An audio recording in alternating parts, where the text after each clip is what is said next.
It's the end of day 13, I believe. Yes, it is the end of day 13. And quite a day it's been. Now,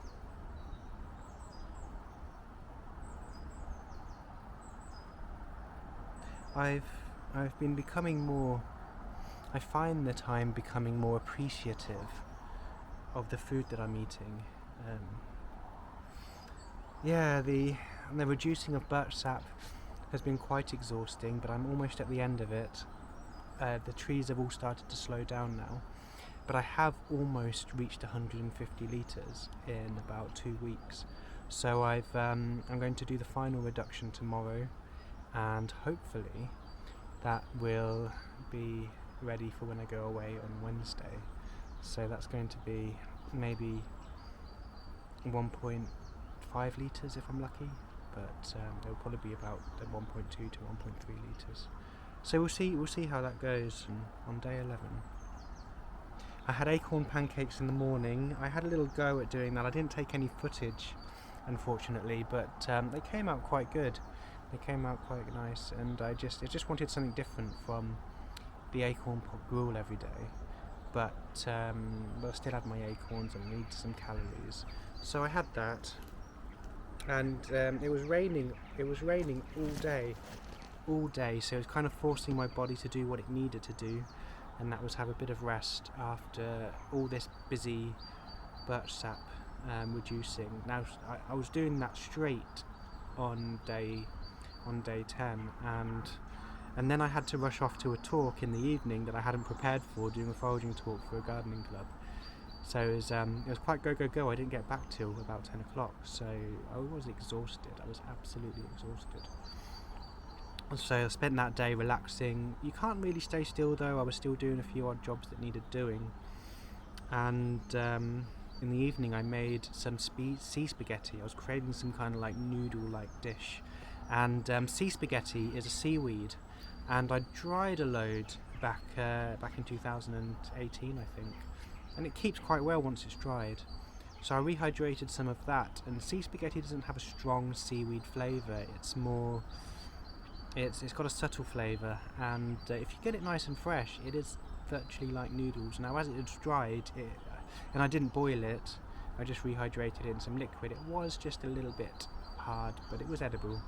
It's like when you forget to cook rice noodles all the way through.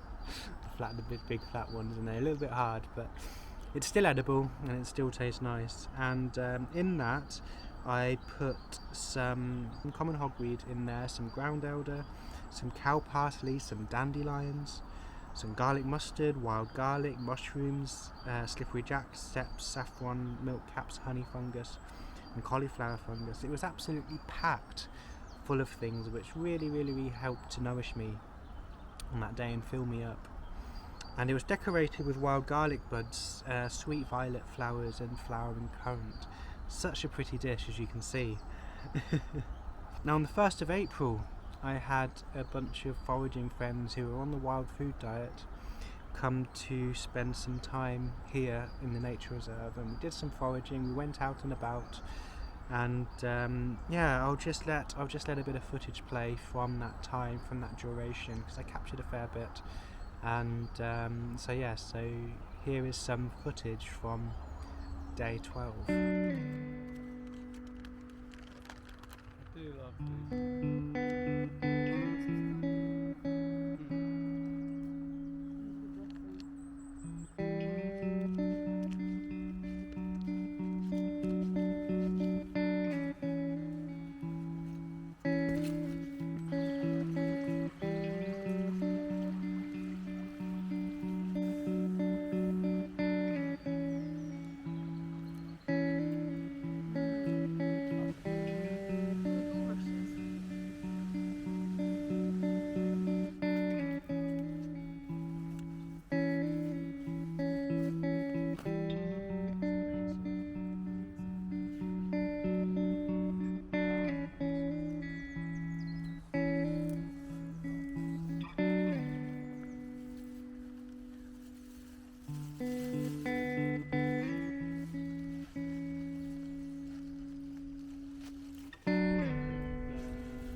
there's only one of these each, which are bilberry ones.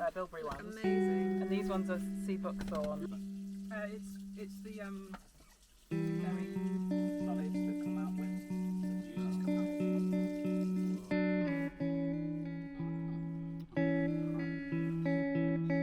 Right, so these are kind of like little hazelnut marzipan balls, and I've rolled them in lactose sea buckthorn or something like.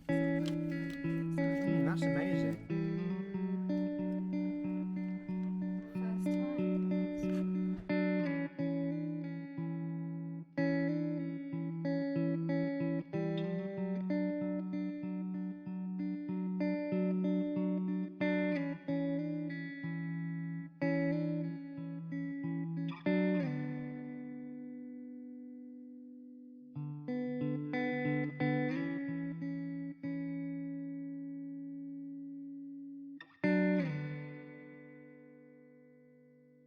First time.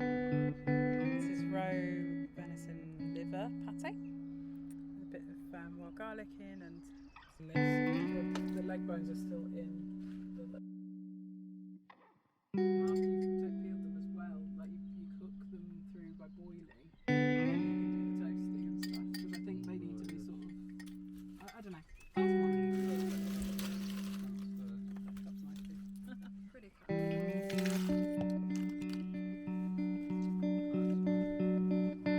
Right, so this is day 12 of the Wild Biome project, and it's been quite an extraordinary experience. And the other side of foraging that I wanted to touch on is the community aspect. Sure, we can do a lot on our own, but when it comes to having the community there, you don't have to put a lot of time into different things. People, you'll be doing one thing and another person will be going gathering something else, and it all comes together in the end with different chores. And today was just extraordinary. We had some amazing foragers come along that I know through the Association of Foragers. They're all on the Wild Biome project, so we've all been eating 100%. I'm sorry. That's okay. I can cut it out. So we've all been eating 100% wild food since the 21st of March, and I think us three here, we're on the 3-month cohort, aren't we? So we're all doing it for 3 months. Gemma is doing it for 3 months, who was here earlier, and Rue also. And as you can see, we had this spontaneous roe deer that we found on the side of the road. So we spent a lot of time processing that. It was a bit mashed up on one side where the fan had hit it, but we managed to salvage quite a few bits off of that. Now it's and roadkill is a precious resource because it's not that easy to hunt in the UK, and aside from trying to buy off hunters, or if you've got access to land and you can shoot some rabbits and pigeons and that. So roadkill is an essential resource for us. So we managed to salvage a lot of the roe deer. Unfortunately, a lot of it had been too mangled by the van or something that had hit it. Aside from that, we've Rue and Gemma brought some woodcock, some squirrel. We processed that, and Lisa and Gemma went and foraged around for some wild greens to add to the stew. So we finally sat down, finally resting, and we're just enjoying our meals.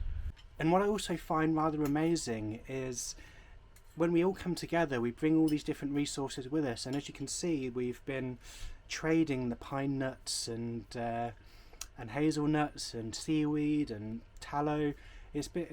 We brought things that each other needed, and Rue actually brought me some dehydrated fruit leather, which is going to go in my pemmican for when I go away next week. So it's just amazing when you have all of that kind of come together. Dan, how are you finding the Wild Biome project?